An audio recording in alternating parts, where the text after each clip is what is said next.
시편 30장부터 31장 14절까지 본문을 공부하겠습니다. 이번 30, 31장 본문은 그 내용의 난이도로 볼 때에는 말씀 중에서 단단한 음식이라기보다는 이 단단한 음식, 고기라기보다는 저제에 해당하는 그러한 쉬운 말씀들, 또 우리 영적인 교훈이 되는 말씀들, 우리 개인적으로 적용할 수 있는 그런 말씀들이 많이 들어 있습니다. 그럼에도 이 중간중간에 그리스도에 대한 초림, 십자가에 대한 예언들이 끼어 있기 때문에 우리가 그런 것들을 알고 넘어가는 것입니다. 30장 1절부터 가겠습니다. 오 주여, 내가 주를 드높이리니 이는 주께서 나를 높이셨으며 내 대적들이 나를 이기고 기뻐하지 못하게 하셨음이니이다. 그리고 자, 오 주 나의 하나님이여, 내가 주께 부르짖었더니 주께서 나를 고쳐 주셨나이다. 오 주여, 주께서 내 혼을 음부에서 끌어내셨고 주께서 나를 살아있게 하시어 나로 구렁으로 내려가지 않게 하셨나이다. 자, 다윗이 이러한 감사의 기도 제목들을 가지고 주께 찬양을 하고 있습니다. 주께서는 그를 높이셨고 대적들이 그를 이기지 못하게 하셨고 이기고 기뻐하지 못하게 하셨고 또 그를 고쳐 주셨습니다. 그리고 그의 혼을 음부에서 이끌어내셨고 또 그로 살아있게 하셔서 구렁으로 내려가지 않게 하셨습니다. 그렇죠. 다윗은 이런 생사를 가르는 위기 순간들을 왕이 되기 전에도 왕이 된 후에도 여러 번 겪었던 것입니다. 이 왕이 되기 전에는 사울을 통해서 그러한 죽음의 위기들을 통과했었고 이 이방인들 앞에 가서도 죽음의 위기를 통과했었고 결국에 이 자기 아들을 이 압살롬의 배신을 통해서 또 죽음의 위기를 통과했던 것입니다. 자, 이런 많은 위기를 이 많은 위기를 주님께서 이 다윗을 건져 주신 그런 간증으로 기억해서 이렇게 시편을 남겼는데 이것이 우리 고난 중에 있는 그리스도인에게 영적 적용이 될 뿐더러 또 이것이 예수 그리스도의 이 초림 거기에도 간접적으로 적용이 되게끔 그렇게 주님께서 넣어 놓으신 말씀인 것입니다. 자, 이 특별히 자, 2절 같은 말씀에서 주께서 나를 고쳐 주셨나이다. 그렇죠. 다윗의 개인적인 간증 그리고 우리 그리스도인들이 개인적인 그 질환, 병고 그런 육체적인 고통 가운데 있을 적에 주께 부르짖는 것이죠. 우리는 개인적으로 주께 부르짖습니다. 개인적으로 주께 기도하고 우리에게 치유해 주시기를 우리가 기도할 수 있습니다. 우리가 지금 소위 은사주의자들이 치유에 대해서 많은 거짓말들을 하고 있죠. 이 사도 시대와 같이 기적적인 치유, 사도들이 이 손을 얹기만 하면은 모든 병이 낫는다 하는 그러한 치유는 현재 일어나지 않고 있습니다. 그런데 성경에서 우리 그리스도인한테 보장하는 것이 한 가지 있어요. 그것은 우리가 지금 잠시 잃어버릴 수는 있지만은 건강이나 생명이나 심지어 육신적인 생명이나 그 외에 우리 명성이나 우리 명예나 명성이나 또 우리 지식이나 그 외에 모든 것을 다 잃어버릴 수 있지만은 결국에 우리가 갖고 있는 것은 영원한 생명인 것이죠. 영원한 생명.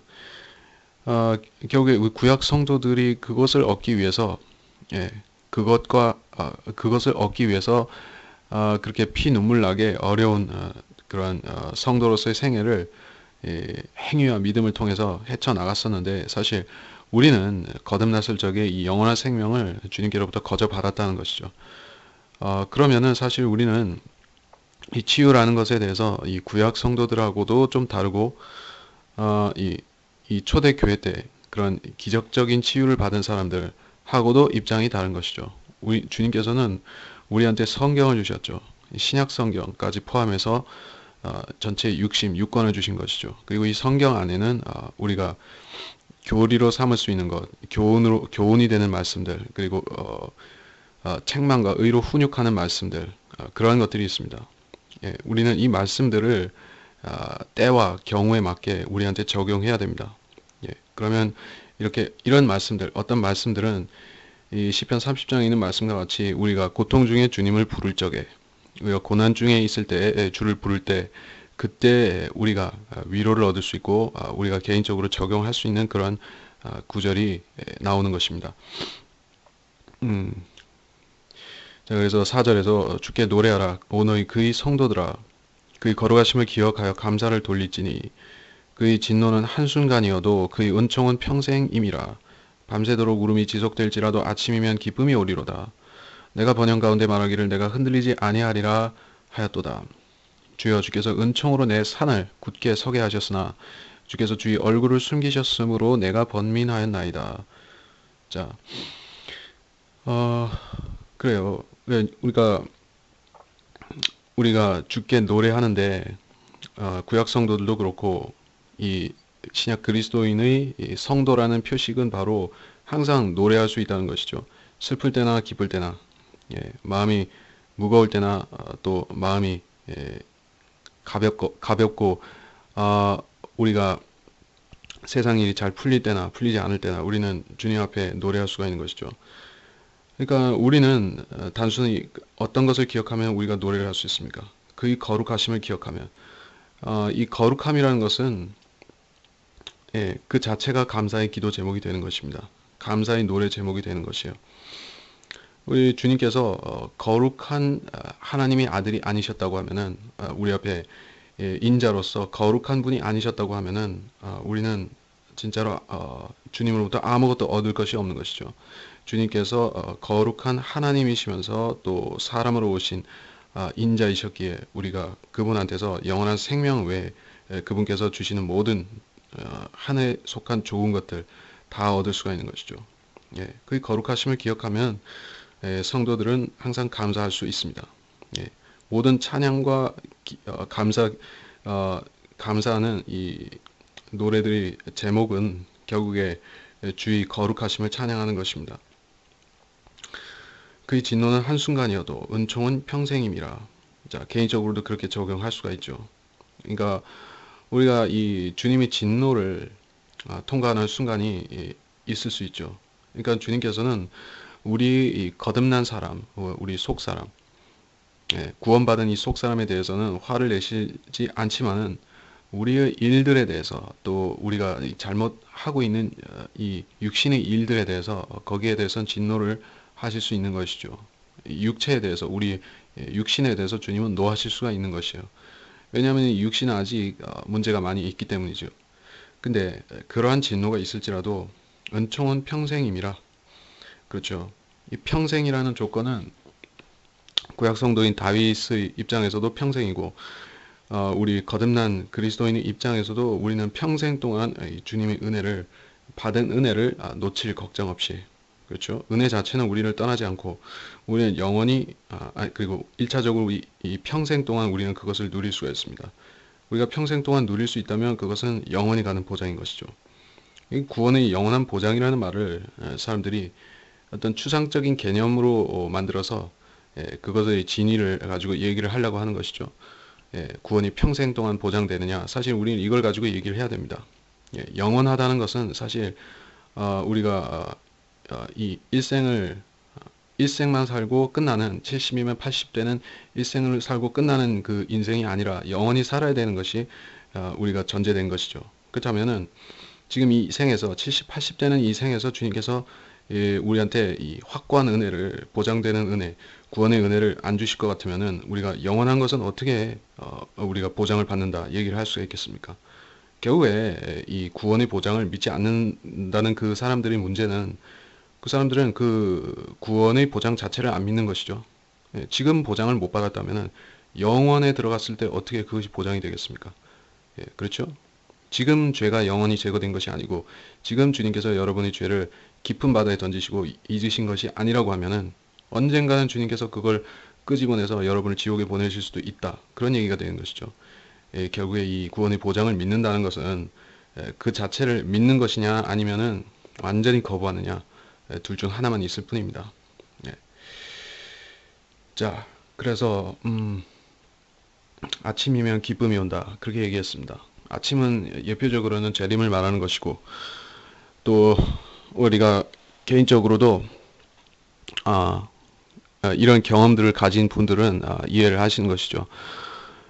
이 밤이라는 이 기간은 이 교회사를 밤이라고도 하고, 그렇죠. 일곱 교회 시대 그것을 밤이라고 묘사해서 거기에 이 촛대들이 있는 것이죠. 그러니까 지금 이 시대는 이방인의 때이고 밤이죠. 그렇기 때문에 여기에는 울음이 지속된다. 지금 이 시대에는 이 성도들도 결국에 영원히 살 수가 없는 것이죠. 주님께서 아직 오시지 않았기 때문에. 그래서 계속해서 우리는 무덤으로 돌아가고 성도들은 계속 무덤으로 가는 것입니다. 거기에 눈물이 있죠. 거기에 쓰라린 것이 있고 이 사망이 쏘는 것이 있죠.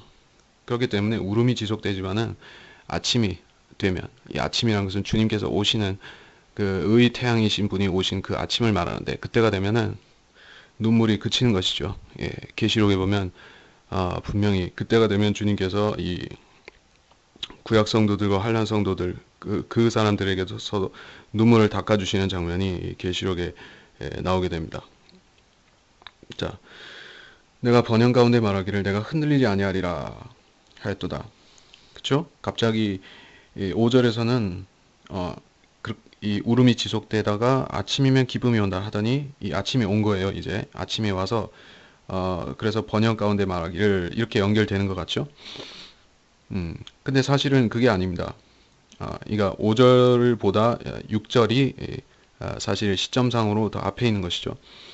그러니까는 이 번영이라는 것은 일시적인 것을 말하는 것이에요. 우리가 그리스도인으로서 번영을 누릴 수도 있고 이 생에서 좀 여유 있게 살 수도 있는 것이고 이 번영 신학이라고 소위 말하는 그것대로 예수 믿으면 물질 축복받고 그러한 식의 사기치는 것이 아니라 정말로 주님 축복해 주셔서 그렇게 좋은 환경에서 살 수도 있는 것이죠. 하지만은 그걸 의지하면 안 된다는 것이죠. 내가 흔들리지 아니하리라. 여기서 참조 구절을 제가 누가복음 12장 16에서 19절 사이를 제시를 했고 그 외에 두 구절을 더 했는데, 여기 보면은 이 하나님을 모르는 부자 또는 악인 이런 사람들이 이 허황된 꿈을 꾸는 내가 영원히 살 것 같이 그런 허황된 꿈을 꾸면서 이렇게 얘기를 하는 것이요. 내가 흔들리지 아니하리라. 근데 사실은 이런 교만, 이렇게 될 수 있는 교만의 가능성은 우리 그리스도인 안에도 분명히 모두 갖고 있는 것입니다. 우리들은 구원을 받았지만은 이 겉사람이 아직 남아 있죠. 그렇기 때문에 생각을 조금 바꾸면은 우리는 금방 겉사람의 그 행실대로 돌아가게 되는 것입니다. 허황된 생각을 언제든지 또 할 수 있는 것이에요. 그래서 하나님 대신에 재물을 의지하려고 한다거나 이 재물을 가지고 스스로 굳건해지려고 한다거나 그렇게 되는 것입니다. 사람은 그렇게 될 수 있는 것이요. 하지만은 자, 이렇게 말한다고 하면은 이 5절의 상황이 될 수가 있는 것이요. 진노를 받는 것이죠. 진노. 예.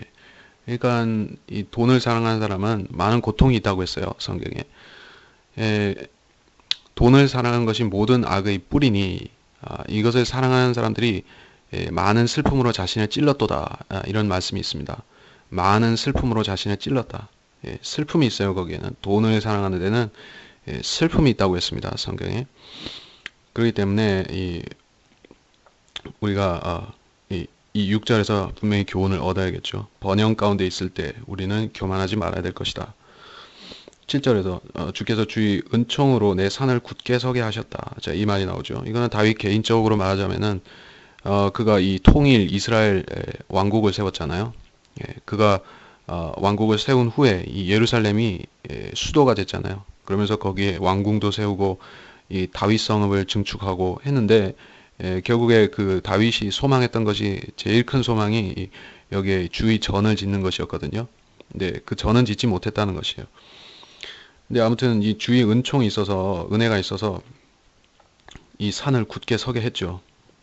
근데 주께서 주의 얼굴을 숨기셨으므로 내가 번민하였나이다. 자, 이것이 다윗의 개인적인 그런 징계하에 있었던 그런 체험이 될 수 있겠죠. 여러 사건들. 그런데 이게 예언적으로 보자면은 주의 얼굴을 숨기셨다. 이 단어는 이스라엘에 대한 예언적인 구절입니다. 제가 이 다윗 왕이 자기 민족의 고난을 내다보고 얼굴을 숨기셨다. 이렇게 얘기를 한 것입니다. 그러니까 지금 교회 시대 동안에 이스라엘 백성은 주님께서 얼굴을 숨기셔서 그들을 받아들이지 않고 계신 것이죠. 이사야서를 제가 인용을 했는데 8장 17절에 보면 나는 야곱의 집으로부터 자기 얼굴을 숨기시는 주를 기다리며 그를 찾으리라. 자, 이게 주님께서는 지금 이 시대에 야곱의 집으로부터 얼굴을 숨기셨어요. 대신에 교회에 자기 얼굴을 보여주고 계시죠. 예, 우리는 그리스도인들이고 이스라엘 사람들은 주님으로부터 가리워져 있죠. 예, 그들 자신이 이 밭에 감추어진 이 보물처럼 그렇게 이 세상으로부터도 그 가치가 숨겨져 있고 주님께도 가리워져 있습니다. 예, 그런 상태에 있습니다. 그런데 그래서 이들은 지금 번민하고 있는 것이죠. 번민할 수밖에 없죠. 이 땅에서도 그들은 온전히 평안을 누릴 수가 없는 것이에요. 왜냐하면 주님이 얼굴을 보여주셔야 또 그들이 주님을 따라야지 이 이스라엘 민족은 땅에서도 번영할 수가 있는 것이에요. 그것이 아니면 그들은 계속 고통을 받습니다. 이 세상 민족들에게서도 손가락질과 멸시와 또 핍박과 이런 고통을 받게 되어 있는 것입니다. 자, 그래서 이렇게 간구를 하는 것이에요. 오 주여, 내가 주께 부르짖고 내가 주께 간구하였으니 내가 구덩이로 내려갈 때 나의 피에 무슨 유익이 있으리까? 진토가 주를 찬양하리까? 그것이 주의 진리를 선포하리까? 이렇게 얘기를 하는데, 자, 구덩이로 내려간다는 것은 무슨 의미인지 여러분이 아실 것입니다. 구덩이라는 것은 결국에 구약 시대의 그 음부, 의인과 악인이 모두 가는 곳이 음부였죠. 그때는. 예. 이게 음부에 가게 되면은 이 전도서에도 나오지만은 이 특별한 영적인 그런 지각이 있어서 지옥에 대해서 선지자들이 언급할 때가 있고 아니면은 일반적으로 음부를 얘기할 때가 있어요. 그렇게 되면은 이 음부에서는 주를 찬양함이 없고 주의 진리를 선포함이 없다. 이렇게 얘기를 하는 것입니다. 근데 사실은 그것이 하나의 다윗의 인간적인 생각이고 고백은 될 수 있어도 실질적으로 음부에 갔다고 해서 사람이 생각이 없어지느냐, 사람이 뭐 잠자는 것 같이 되느냐 하면은 전혀 그렇지는 않습니다. 이 주님께서 나사로가 잠들었다 그렇게 얘기를 하셨지만은 실질적으로 나사로는 죽었고 그 음부 낙원에 가 있었던 것이죠. 나사로는 잠자고 있는 것이 아니었습니다. 깨어 있었죠, 음부에서. 그렇기 때문에 여기서 말씀하시는 이 의미, 진토가 주를 찬양하리까, 주의 진리를 선포하리까. 자, 이 말은 우리가 이게 주님께서 그렇게 교리로 가르쳐 주신 말씀은 아닌 것이에요. 음부에서도 생각이 있습니다. 뭐 기도도 합니다. 음부에서 드리는 기도가 나오죠. 이 계시록에 보면은 이 제단 밑에 혼들이 있어요. 계시록 6장에 보면은 이 혼들이 주님께 이 복수해 달라고 막 기도를 하면서 하소연을 하죠. 그것이 음부에서 일어나는 일입니다. 그리고 또 이 음부에 보면은 누가복음 16장에 보면 이 부자와 나사로가 나오잖아요. 거기서 보면은 이 부자가 이 낙원에 있는 나사로를 딱 보고서 그것이 나사로인 줄 알아봤어요. 예, 알아봤다는 것이요. 혼이 형체가 있잖아요. 그리고 게다가 거기 아브라함한테 막 말을 걸잖아요. 아브라함이여, 아브라함이여, 아버지 아브라함이여, 나사로를 보내주시어 어쩌고 막 얘기를 하잖아요. 이 나사로는 잠자고 있지 않았던 것이죠. 아브라함도 깨어 있었고, 자, 그런 것입니다. 그래서 10절에서 오 주여 들으시고 나에게 자비를 베푸소서. 주여 나를 돕는 분이 되소서. 주께서 나를 위하여 나의 슬픔이 춤이 되게 하셨으며 주께서 나의 베옷을 벗기시고 기쁨으로 띠를 둘러 주셨나이다. 이는 나의 영광이 주께 찬송하며 잠잠치 않게 하려 하심이라. 오주 나의 하나님이여 내가 주께 영원히 감사드리리이다. 자, 이제 10절에서는 이제 다시 회복이 되고 있습니다. 이가 이렇게 업 앤 다운 이런 식으로 시편은 이게 개인적인 환란과 공고에 빠진 다윗, 그러면서 그가 기도하면서 회복이 되는 광경, 그러다가 또 고난 중에 빠지고 다시 회복되고, 자, 이런 업 앤 다운을 보여주는데 이것이 그 개인적인 다윗의 이야기일 수도 있고 또 예수 그리스도의 그 고난에 대한 간접 묘사일 수도 있고 또는 이 환란 성도와 관련된 묘사이기도 하고, 그러니까 모든 시편이 이렇게 30장과 같이 우리 그리스도인한테도 영적으로 적용이 많이 될 수 있는 이런 구절들에조차도 약간씩은 이 재림의 그러한 분위기가 조금씩 들어 있는 것입니다. 자, 그래서 어쨌든 여기 11, 12절에서는 분명히 이 슬픔이 물러가고 이 화자가 분명히 회복이 되고 있는 것입니다. 자, 나의 베옷을 벗기시고, 이 베옷은 상을 치를 때 입는 옷이잖아요. 그리고 이 춤을 춘다. 이거 다윗은 춤을 좀 출 줄 아는 사람이었죠. 근데 이게 다윗이 추는 춤이 이게 현대의 그 오순절 계통의 그 사람들이 그렇게 오해하고 있는 그런 춤은 아니죠. 그 사람들 이 아프리카 춤을 추잖아요. 아프리칸 스타일의 그런 재즈 음악이라든지 뭐 디스코라든지 이런 식으로 몸을 이렇게 어떤 관능적인 욕구를 충족시키는 그런 춤을 막 흔들잖아요. 근데 여기서 다윗이 이야기하고 있는 춤이라는 것이 그런 춤이 아니에요. 그냥 이렇게 생각하면 됩니다. 우리 조상들이 그게 얘기하는 그런 이미지인 것이죠. 덩실덩실 정말 기쁨이 넘치고 넘쳐서 이렇게 이, 이 가락에 맞춰서 몸을 덩실덩실 이런 춤을 추는 것이죠. 그냥 무슨 뭐 디스코나 재즈를 추듯이 막 이렇게 흐느적 하는 그런 거 아닙니다. 그러니까 지금 뭐 교회들에서 이렇게 뭐 경배와 찬양이다 하면서 막 이렇게 막 육신적인 춤을 추잖아요. 그거는 성경하고 거리가 먼 것입니다. 자, 어쨌든 그래서 베옷을 벗기시고 기쁨으로 띠를 둘러주신다. 이게 다윗의 개인적인 바세바 간음해서 낳은 아이가 죽었을 때 그렇게 뭐 베옷을 입고 이렇게 슬퍼했었죠. 그러다가 아이가 죽으니까 일어나서 이렇게 다시 다시 음식을 먹고 기력을 회복했잖아요. 그러니까는 이게 다윗의 개인적인 그러한 간증일 뿐더러 또 여기서 예수 그리스도일 수도 있고 예수 그리스도 자체일 수도 있고 부활하신 예수 그리스도의 그 거기에 해당되는 것일 수도 있고 또 이 환난 성도의 회복 거기에 해당하는 것일 수도 있고 마지막으로 우리 그리스도인의 개인적인 이 생애에서의 회복의 경험 뭐 그것일 수도 있는 것입니다. 12절에서 찬송하며 잠잠치 않게 하려 하심이라. 그렇죠? 우리가 그리스도인이라면 우리가 성도라면 이것은 어느 성도나 누구나 마찬가지인 것입니다. 그러니까 정말로 우리 그리스도인이 감사하지 못할 상황은 성경 안에서 전혀 발견되지 않습니다. 성경 밖에서도 우리가 실생활에서도 감사하지 못할 상황은 전혀 없습니다. 그것이 우리 그리스도인들이 다른 시대의 모든 경륜에 속한 그런 다른 성도들보다도 더 유별나게 우리가 더 나은 점이 있는 것이죠. 우리가 그 환난 성도들보다 우리가 고난을 사실은 덜 받는다고 할 수 있죠. 이 시대에 뭐 공산권에 있는 성도들이나 뭐 모슬렘에 있는 그런 지하교회들은 박해를 받겠지만은 사실 그들이 그렇게 받는 박해들이 이 대환란 때 받는 이 대환란 성도들이 고난과는 비교가 안 되는 것이죠. 사실 우리는 편안한 시대에 살고 있다 할 수 있습니다. 그럼에도 우리가 그 시대 성도들보다 우리가 더 나은 점이 한 가지 있다면은 우리는 어떤 상황에서도 감사할 수 있는 그러한 체질, 그러한 자격, 또 그러한 능력을 갖고 있습니다. 감사의 능력을 우리는 갖고 있다는 것이죠. 왜냐하면은 우리는 무조건적인 이 은혜, 구속을 받았잖아요. 그러니까 예수 그리스도의 피를 통해서 우리가 구원을 받았을 적에 우리가 이 구원 자체에 대해서는 무조건적인 것으로 완전히 받았단 말이에요. 그리고 우리가 결국에 이 세상에서 손실을 입을 것은 이 육신조차도 손실을 입을 것이 없어요.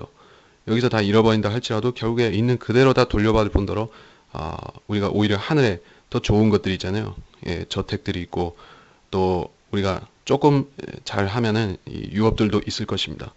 그렇기 때문에 우리는 정말로 모든 어떤 상황에 있어서도 부딪혀서도 감사할 수밖에 없고 감사할 수 있는 그러한 것이 그리스도인들의 특징인 것입니다. 근데 환난 성도들은 조금 다르잖아요. 그들은 이렇게 슬픔으로 음부로 내려가서 계시록을 보면 이 슬픔으로 막 그 기도하고 그렇게 울부짖고 하잖아요. 그러니까 우리가 그들보다 낫다. 이것이 무슨 어폐가 있는 말이 아니라 사실 그렇다는 것입니다. 그래서 하나님께서 이 그리스도인들을 특별히 이 새 예루살렘에 살게 하시고 또 예수 그리스도께서 여기 거하시는 이유가 있다는 것입니다.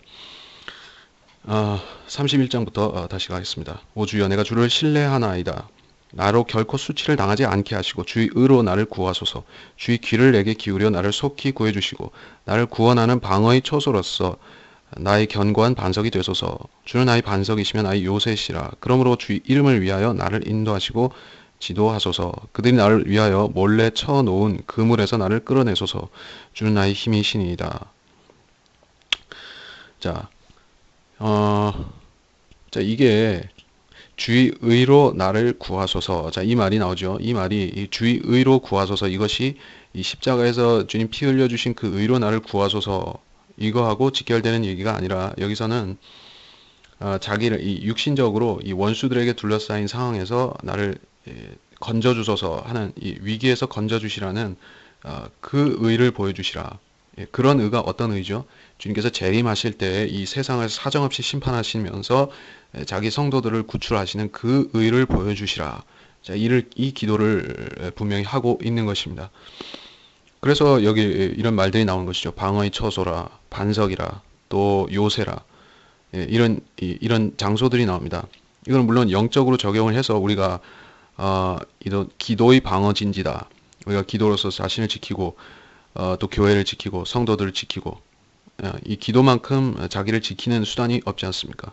물론 이 성경 말씀을 의지해서도 우리가 자신을 지키지만은 이 기도가 빠지면은 그것이 잘 되지 않는 것입니다. 자, 그런데 여기서는 실제적인 처소, 방어의 처소, 견고한 반석 그렇게 될 수 있는 것입니다. 그러니까 시온이 될 수 있고 땅에 있는 예루살렘이 그러한 방어의 처소가 될 수 있고 대환란 때 기준으로 말하는 것입니다. 또는 셀라 페트라 그 피난처가 또 나의 반석 3절의 그 반석 또 2절에서의 견고한 반석 그 반석일 수 있는 것입니다. 말 그대로니까 반석이니까. 그리고 요새라는 것은 보다 구체화된 있던 방어 거점이라는 개념인데 그렇죠. 이것도 시온 예루살렘을 말할 수 있는 것이요. 예. 그래서 이게 대환란과 관련된 구절로서 조금 나왔다. 대환란 이야기가 조금 나왔다. 그런데 4절에서 다시 보면 이 그물이 나와요. 그물. 이 그물이라는 것도 이 이스라엘 민족 그 고난에 빠진 것, 곤경에 빠진 것, 자 그거를 여기서 간접적으로 보여준다. 자 근데 제가 이거를 그리스도인한테도 적용할 수 있다고 얘기를 한 것입니다. 31장 이 앞부분을 그러면서 5절에서는 주의 손에 나의 영을 의탁하나이다. 오 진리 주 하나님이여 주께서 나를 구속하셨나이다. 내가 거짓된 헛것들을 섬기는 자들을 미워하였으니 내가 주를 신뢰하나이다. 나는 주의 자비하심을 기뻐하고 즐거워하리니 이는 주께서 나의 고난을 감찰하셨으며 주께서 역경에 처한 나의 혼을 아셨고 나를 원수들의 수중에 가두지 아니하셨음이니 주께서 넓은 방에 내 발을 세우셨나이다. 자, 이 구절. 자, 그래서 나의 영을 의탁하나이다. 자, 이 말이 나왔죠. 이거는 성경에 비슷한 구절이 스테판이 돌에 맞아 순교할 때 이 말을 했었고 보다 확실한 참조 구절로서는 주님께서 십자가에서 죽으실 적에 그때 나의 영을 주께 의탁한다 이 말씀을 하셨던 것이죠. 예, 누가복음 23장 46절이라고 제가 인용을 해놨는데 그렇다면 결국 이 구절은 최소 두 대상에 대해서 그리스도나 아니면 다윗에 대해서 이중 적용이 되는 구절이다. 구속하셨나이다. 이렇게 고백하는 것은 두 가지 의미로 적용된다고 할 수 있습니다. 예. 그러니까 의탁하셨나이다와 구속하셨나이다가 하나의 세트로서 이것이 십자가로 이중 적용될 수 있다는 얘기를 한 것입니다. 6절에서 내가 거짓된 헛것들을 섬기는 자들을 미워하였다. 예. 이 헛것들이 우상도 될 수 있고 사람이 신뢰하는 모든 것들이죠. 돈도 될 수 있고 권력도 될 수 있고 지식이나 지혜나 또 어떤 학위나 모든 것이 헛것들인 것이죠. 예. 근데 다윗이 여기 이런 말을 했죠. 헛것들을 섬긴 자들을 미워한다. 이렇게 말을 했습니다. 미워하는 것과 내가 주를 신뢰하는 것이 같이 가는 것이에요. 그러니까 이게 우리가 그리스도인의 성별이라는 것을 어떻게 생각해야 하는가?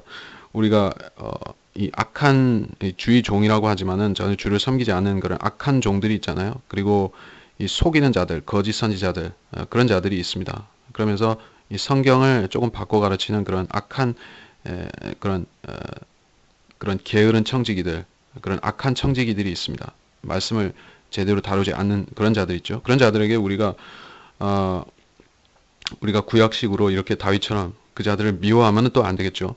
근데 다윗은 미워할 수 있어요. 왜냐하면은 여기서 다윗은 이 환란 때의 상황에 대해서 이렇게 말하고 있는 것이기 때문에 그때가 되면은 주님께서는 의인은 구원하시고 악인은 심판하시는 때가 되기 때문에 이 대환란 때는 의인들은 악인을 미워할 수 있습니다. 미워할 정당한 자격이 있습니다. 근데 아직은 아닌 것이요. 지금 신약 시대에는 이 죄인들과 의인들이 따로 구별되는 것이 아니라 예수 그리스도 안에 있는 사람과 밖에 있는 사람 그렇게만 구분이 되는 것입니다. 그렇기 때문에 사실 우리가 그러한 이 시대의 이 악인들 그런 거짓 종교인들을 미워하지는 않습니다.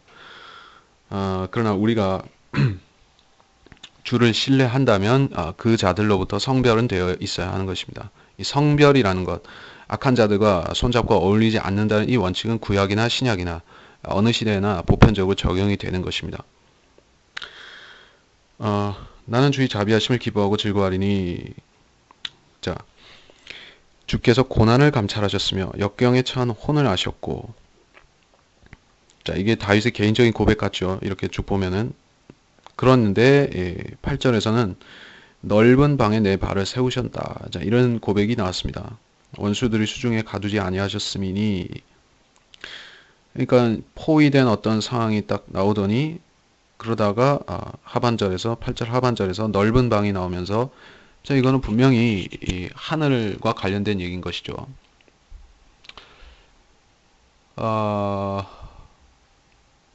그렇죠. 이 넓은 방이라는 것이 다윗이 사는 그런 궁전이 아닌 것이에요. 시편 18장 9절에서 이미 나왔었던 것이지만은 거기서는 넓은 곳으로 데리고 나오시고 자 이렇게 되어 있습니다. 그리고 이 넓은 곳 혹은 이 넓은 방이라는 곳이 이 유리바다 저 셋째 하늘 둘째 하늘 그 사이에는 그 큰 물이 있고 그 위에 유리바다가 있는데 그 장소 보좌 앞에 있는 그 장소를 의미한다. 우리가 그렇게 볼 수 있습니다. 그렇다면은 이 구절은 환란 후 휴거에 대한 참조 구절도 될 수가 있습니다. 근데 직접적으로 여기서 휴거가 됐다 이런 얘기는 안 나왔죠. 근데 그렇게 장면이 전환이 됐습니다. 그러니까는 간접적으로는 휴거라고 할 수 있습니다. 올라갔으니까. 근데 다윗은 구약 시대에 바로 못 올라갔잖아요. 다윗은 조상들과 함께 잠들어서 밑으로 내려갔죠. 자, 지하나곤 음부로 갔죠. 그러니까는 이거는 예언일 수밖에 없는 것이에요. 이거를 상징적으로 풀지 않는다면은 이거는 엄연하게 예언이 되는 것이죠. 실제적으로 다윗도 아마도 그가 첫 열매들에 속한 그 성도들로서 이 마태복음에서 나온 것 같이 몸이 부활한 게 맞다고 하면은 포함이 됐다면은 그는 이미 저 위에 올라가서 넓은 곳에 있겠죠. 자, 9절에서 오 주여 나에게 자비를 베푸소서 내가 고난 중에 있나이다. 내 눈이 슬픔으로 쇠잔하였으니 정녕 내 혼과 내 배도 그러하나이다. 자, 계속해서 또 이 고난이 지속됩니다. 그러니까 이게 7절 아니 그러니까 7절도 그렇고 9절도 이렇게 쭉 고난으로 이어지는데 이게 대환란에 대한 묘사이기도 하고 또 다윗의 개인적인 고난, 또 예수 그리스도의 십자가에서의 고난. 우리 그렇습니다. 개인적으로 우리가 적용한다면은 우리가 생활에서 겪는 고난도 적용은 할 수 있을 것입니다. 근데 여기 보니까 내 혼과 내 배가 같이 언급되죠. 그러니까 이 말이 내 혼이 내 배하고 관련이 있다는 얘기는 아니에요. 근데 약간 관련이 있을 수도 있습니다. 직접적으로는 아니지만은 우리 혼이라는 것이 사람의 이 형상으로 생겼잖아요. 그러면서 지정의가 있고 우리 이 보이는 몸 안에 보이지 않는 형태로서 그렇게 존재한다는 말이에요. 그것이 우리 자신인 것이죠. 그다음에 이 혼에도 뭐 배도 있고 그 안에 뭐도 있을 거 아니에요. 이거는 누가복음 16장에 보면 그렇기 때문에 이 부자가 지옥에 갔더니 거기서 목도 마르고 목이 마르다는 거는 뭐가 부족하니까 목이 마르겠죠. 자, 그런 것입니다. 이 내 혼에 대한 말씀이라는 것을 우리가 이 실제적으로 우리 안에 존재하는 형태가 있는 혼이다. 이거를 우리가 생각해야 하면 되는 것입니다. 10절에서 내 생명은 슬픔으로 내 연수는 한숨으로 소모되었으며 내 기력은 내 죄악으로 인하여 약해지고 내 뼈는 쇠잔하였나이다. 이게 다 개인적으로 적용되는 거에 끝나는 건 아니죠. 여기서 자, 우리가 그리스도인의 고난이다. 여기에 적용한다면은 이러한 사례들이 엄청나게 많이 있죠. 특별히 에, 지금 시대에는 그렇게까지는 아니지만은 물론 이 중국이라든지 공산권에 장기수로 갇혀 있는 그런 그리스도인들이 있는데 그런 사람들은 이 구절이 자기한테 100% 간증이 되잖아요. 근데 이 로만 캐토릭이 지배하는 암흑 시대에도 그런 일들이 많이 비일비재했었던 것이죠. 이 지하 감옥에서 수년 동안, 혹은 10년 넘게, 아니면 평생 동안 갇혀서, 어, 빛도 못 보고 살다가, 그렇게 비참하게 죽은 사람들이 많이 있었죠. 근데 다 그리스도인들이 그런 고난을, 겪었습니다. 예, 그러니까 그리스도인이 아닌 사람들이 그런 고난을 겪을 수가 없죠.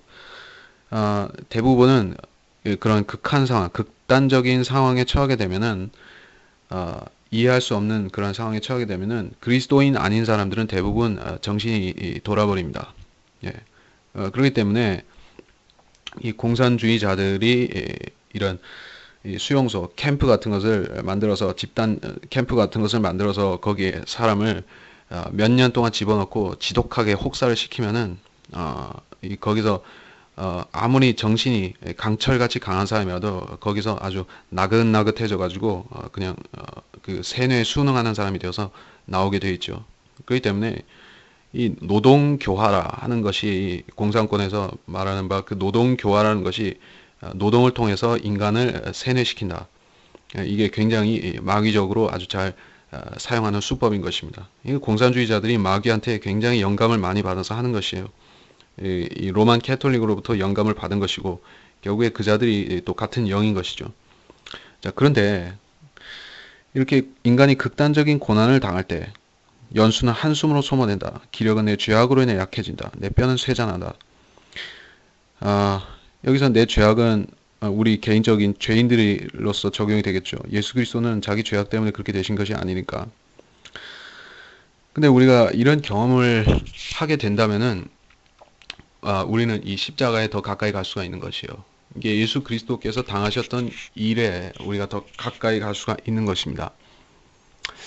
그러면은 그러니까 우리가 평생 그런 경험을 할 일이 없다고 하면은 주님을 만났을 적에 기쁨이 조금 덜하겠죠. 우리는 이 손톱 밑에 가시만 들어가도 정말 눈물이 쏙 빠지는 사람들이 예수 그리스도의 십자가를 우리가 생각으로만 이렇게 쭉 얘기를 해왔었던 것이죠. 노래에서는 우리가 찬양에서는 그것을 계속 상기했었지만은 사실 우리는 몸으로 그걸 다 겪은 것이 아니에요. 우리는 예수 그리스도께서 우리를 위해서 하신 일들을 실제적인 것들의 100만 분의 1도 우리는 경험을 못하고 대부분 주님 품으로 가는 것입니다. 자, 그렇기 때문에 이런 경험을 한다. 십자가 같은 경험을 한다. 이거는 주님께서 이 사람들에게 상을 주신다. 그런 의미가 있는 것이죠. 예, 그렇기 때문에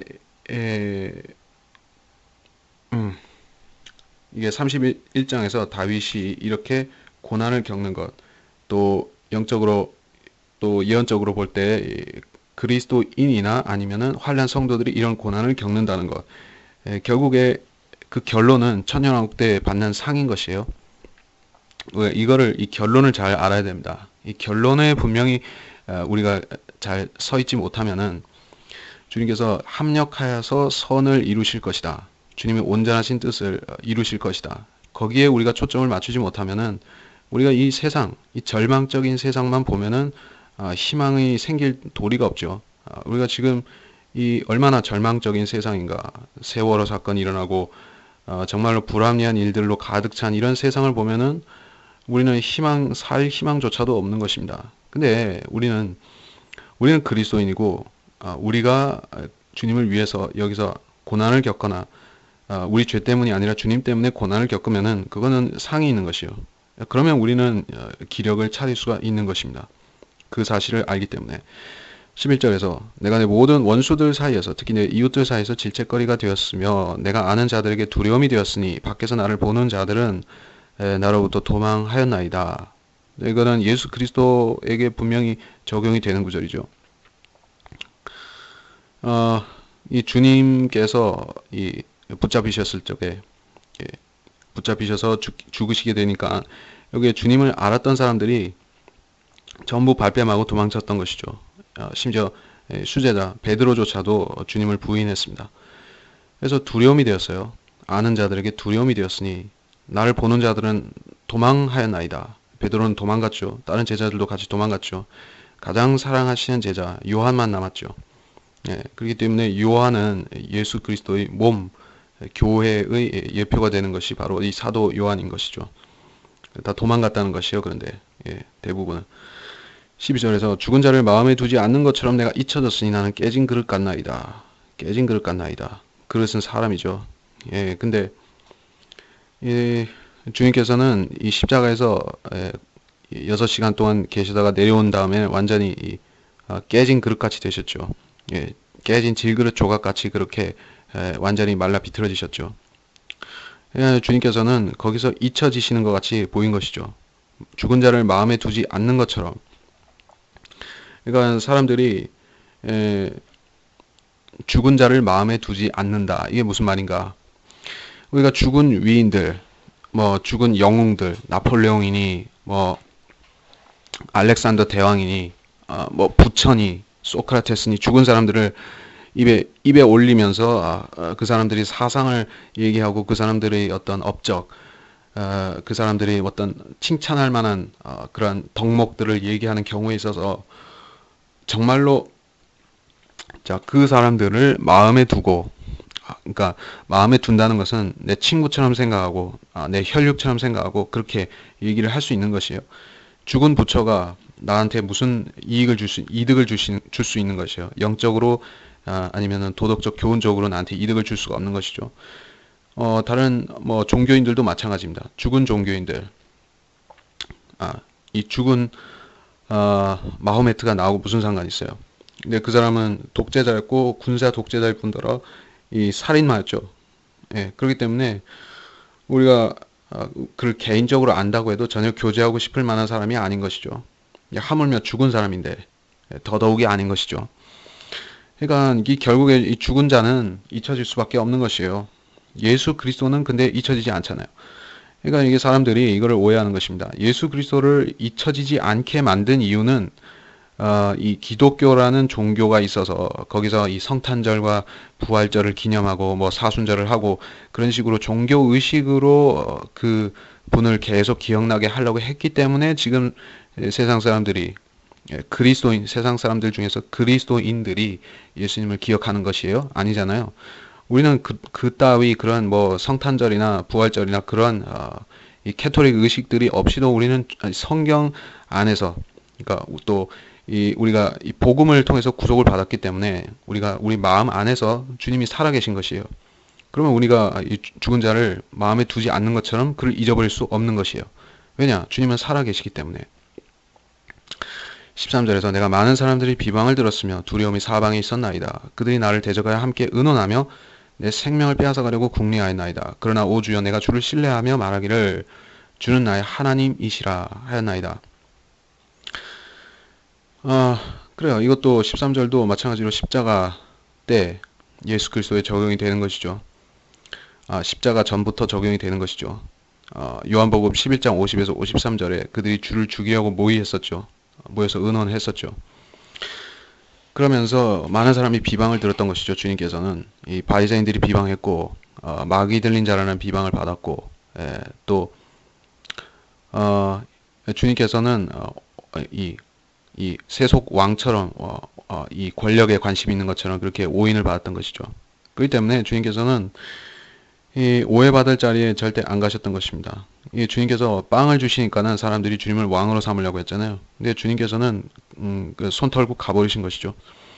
그러니까 주님께서는 언제든지 왕이 되실 수 있는 것이에요. 사실은 주님께서 이 땅에 오신 목적은 정말 의로 통치하시는, 화평으로 다스리시는 왕이 되시기 위해서 오신 목적인 것이에요. 마태복음은 그렇게 우리한테 가르치는 것입니다. 근데 주님께서는 그 왕이 되는 자리를 속히 취하지 않고 이렇게 연기시키신 것이에요. 왜냐하면은 거기에 왕의 자녀들이 아직 없으니까, 자녀가 되어야 할 사람들, 또 이 이 왕의 친족이죠. 우리는 친족이라고 할 수 있죠. 친족이면서 신하이고 자녀이고 또 형제이고 그런 민족이 하나 생겨야 되는 것이죠. 한 민족으로서 교회가 그러한 주를 섬기는 또 주를 보좌하는 그런 민족이 생겨야 되는데 그들을 위해서 이 왕국을 아직 남겨놓고 실행으로 옮기지 않으신 것입니다. 자, 이 점을 오해해서 사람들이 신학자들이 예수님께서는 왕국을 세우지 않으실 것이다. 이 땅을 버리셨다. 이 땅을 버리셨고 다시는 여기에 무엇을 안 세우실 것이다. 그렇기 때문에 이스라엘도 끝났다. 이렇게 말한 사람들이 있습니다. 그러니까 굉장히 악한 사상인데 그것은 성경하고는 정반대되는 것이요. 성경은 주님께서 땅을 구속하신다라고 분명히 밝히신 것이요. 이 땅을 버리셔서 완전히 던져버리신다 이런 게 없어요. 그리고 14절은 뭐 그리 어려운 구절이 아닙니다. 주는 나의 하나님이시라. 주는 나의 하나님이시라. 우리도 이런 고백을 하지만은 이 대환란 끝에 회복된 이스라엘은 그리고 이 십자가에서 부활하신 주님은 더욱 이렇게 고백을 하게 되는 것이죠. 죽었다 살아난 경험이 없는 사람, 거의 죽게 되었다가 구사일생으로 살아난 사람은 이런 고백이 마음으로부터 나올 수 있는 것이죠. 근데 진정으로 자기 체험이 없는 사람은 이런 고백을 할 수가 없죠. 그러니까 우리가 어떤 사람들은 구원의 체험이 있느냐 이런 식으로 이렇게 사람을 혼동시키는 경우가 있습니다. 주로 은사주의에서도 구원의 체험이라고 할 때 그 자들은 어떤 성령 체험이라고 해서 자기들이 생각하는 바 어떤 뭐 불을 보고 무엇이 어떻게 신체적으로 어떻게 되는 그런 걸 말하지만은 사실 우리가 말하는 구원의 체험이라는 것은 우리는 다르게 생각하는 것이요. 우리는 구원 자체에 있어서는 체험이 없어요. 왜냐하면은 이거는 우리가 믿기가 무섭게 우리한테 일어나 버리기 때문에 우리가 무엇을 느끼고 말고 할 것이 없어요. 근데 구원의 체험이라는 것은 구원받은 후에 우리 생활에서 우리한테 서서히 나타나는 것입니다. 어떤 사람들은 많이 체험하고 어떤 사람들은 체험 별로 못할 수도 있어요. 체험 별로 못한다고 해서 구원을 못 받은 게 아니죠. 그러니까 많이 체험한다는 것은 사실은 이 세상적으로 말하면 굉장히 많은 어려움과 고난과 또 이 죽음의 두려움과 또 비참함과 그런 것을 경험한다는 뜻이에요. 그러니까는 이 구원의 경험이라는 것을 굉장히 달콤한 그런 초콜릿처럼 만들어서 사람들한테 선전을 하죠. 구원의 체험을 하라. 우리 집회에 오면 구원의 체험을 하게 해주겠다. 또 구원파에 가면 다 우리 집회로 오면 구원의 체험을 하게 해드립니다. 그 자들은 체험이라는 걸 하나의 무슨 상품처럼 만들어 놨어요. 근데 이 체험이라는 것은 이 구원을 받은 사람이 주님 안에서 자기 구원의 가치에 대해서 깨닫는 그런 체험인 것인데 이거는 십자가예요. 십자가. 이거는 쓰디 쓴 것이고 엄청난 고난인 것이에요. 그러면 결국에 우리가 이 십자가를 온전히 우리가 자기 자신과 이렇게 완전히 밀착을 시키는 그 경험을 하는 것이 이게 구원의 경험인 것입니다. 이것이 아니라 어떤 감정적으로 들뜨고 뭐 이렇게 조금 뭐 신기한 것을 느낀다, 본다 이런 것을 구원의 체험이라고 한 사람들은 사실은 십자가 근처에도 오지 않은 사람들이 대부분이고 즉 다시 말해서 구원을 못 받았다는 것입니다. 이 점을 알아야겠고 이렇게 해서 31장을 나머지 부분도 쭉 이렇게 마찬가지들이고 이제 다음 시간부터도 제가 이 초점을 1차적으로는 예언에 맞추고 2차적으로는 이번 시간에 했듯이 이렇게 영적인 적용에 대해서도 다룰 것입니다. 근데 비중은 언제든지 필요할 때마다 조정이 될 수 있는 것이요. 예언적인 구조를 더 강조해야 된다면은 예언에 치중해서 얘기를 하고 아니면은 영적인 쪽에 치중을 해서 얘기를 할 수 있어요. 근데 절대적인 것은 아닙니다. 그렇기 때문에 여러분이 개별적으로 성경을 읽으실 때 공부하실 때 여러분이 각자 구원받으셨기 때문에 성령께서 각자의 이 영에 주시는 그런 감동이 있고 또 다가오는 구절이 있고 그런 것들이 있습니다. 그런 것들을 뭐 제 해석 때문에 못 받아들이고 그런 것은 아니란 거죠. 근데 최소한 저는 어떤 구절이 이것은 분명하게 예언적인 구절이다 이런 것은 딱 짚고 넘어가기 때문에 거기에 대해서는 신경을 쓰시면 되는 것입니다. 자, 그렇게 해서 이번 시간 마무리하겠습니다.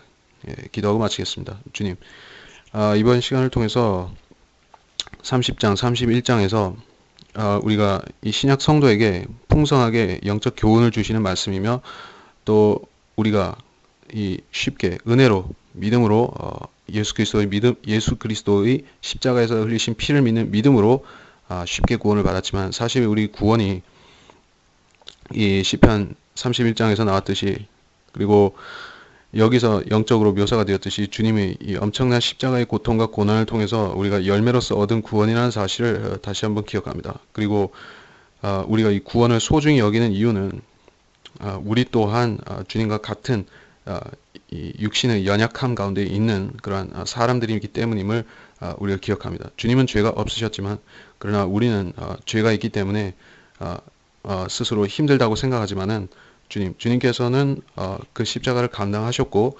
주님께서는 의인의 길에 도달하셨습니다. 그리고 우리가 할 수 있는 것은 우리가 한다는 것은 결국에 이 의인의 길에 계신 주님을 붙잡고 주님을 힘입어서 주님이 이끄시는 대로 이 목적지까지 안전하게 도달하면 되는 것입니다.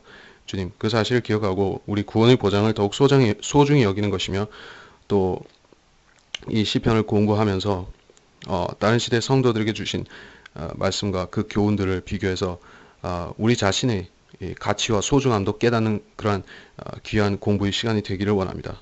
감사드리며 모든 것을 위대하신 주 예수 그리스도의 이름으로 기도드렸습니다. 아멘.